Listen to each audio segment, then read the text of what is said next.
if you're just dropped here from a plane and blindfolded,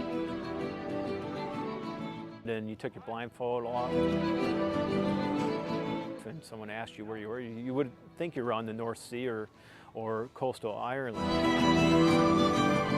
That is precisely the response resort visionary Herb Kohler was hoping for when he partnered with Hall of Fame golf course architect Pete Dye to build a championship course that honors the roots of the game. I believe Mr. Kohler's only direction to Pete Dye at the time was build me Ballybunion in the middle of Wisconsin. Ballybunion, a famous Irish links course founded in the late 1800s that bears the name of the coastal resort community where it's located in County Kerry, Ireland. And that's essentially what Pete did, build me Ballybunion in the middle of Wisconsin, and now we have Whistling Straits. Dirk Willis is director of golf at Whistling Straits and Kohler Company's other Pete Dye designed championship golf complex, Black Wolf Run. Not a bad place to come to work every day, even in the winter. No, I have to pinch myself every day. I mean, even in the winter, I look out my office window and the snow's covering the dunes, and it's still pretty spectacular.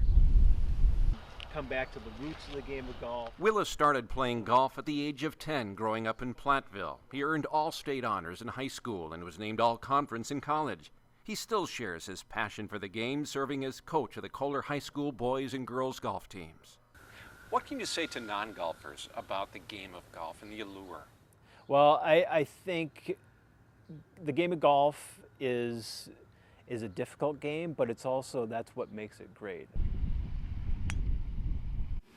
You say that golf is a difficult game, but that's what makes it great. The same can be said, I would imagine, about Whistling Straits. Well, Whistling Straits is it's an amazing property, and it's amazing achievement by Mr. Kohler and Mr. Dye to create something like this, to have the vision to create a walking-only links-style golf course in the middle of Wisconsin.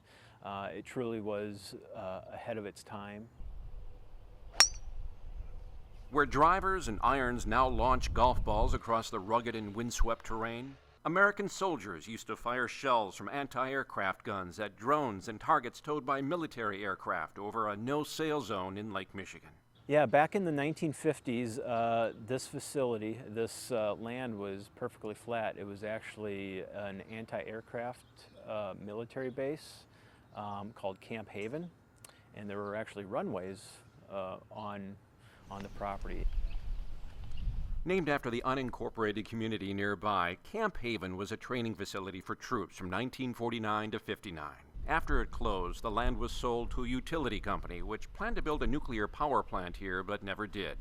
It was sold to Kohler Company in the 1990s. They were looking to develop a property that would be able to host major championships. So they went looking for land.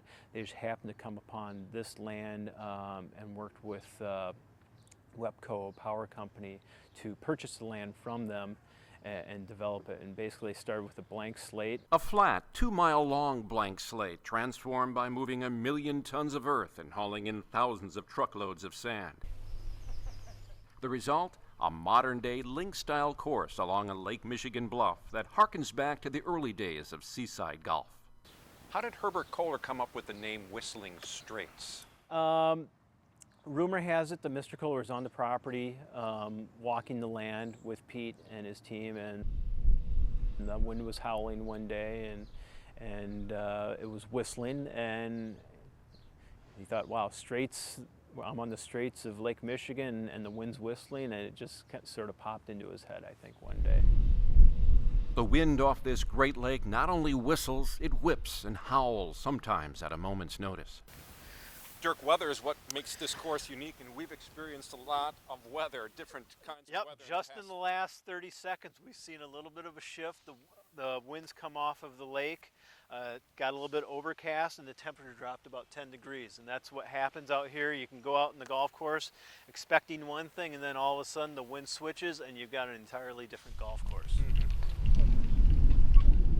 That's kind of the Jekyll and Hyde personality of this golf course. Under benign weather conditions, it's I wouldn't say easy, but it's scoreable.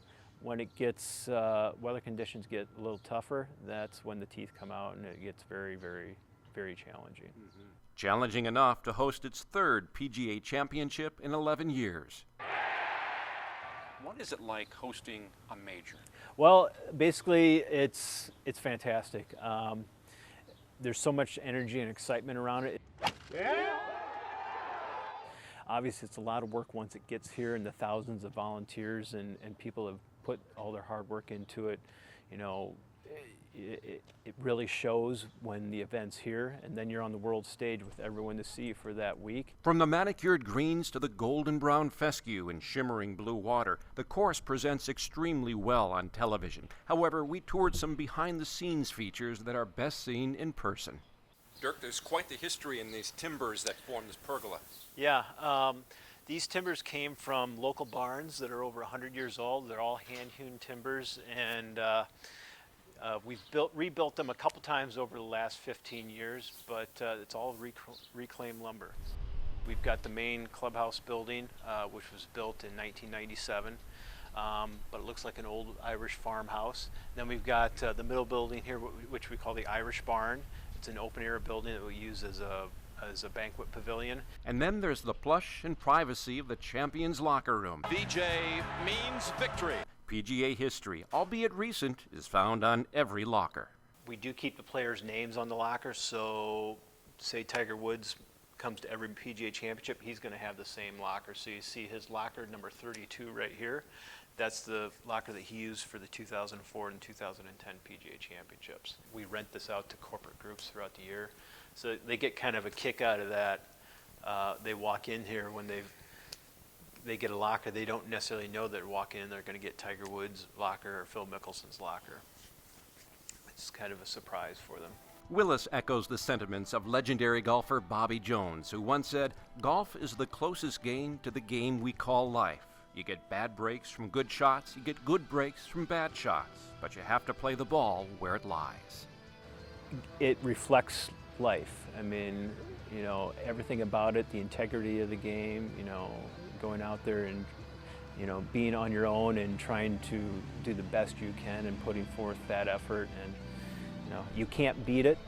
And again, it's just like life. It shows you what's great about life and what's great about, you know, that kind of effort and that kind of dedication.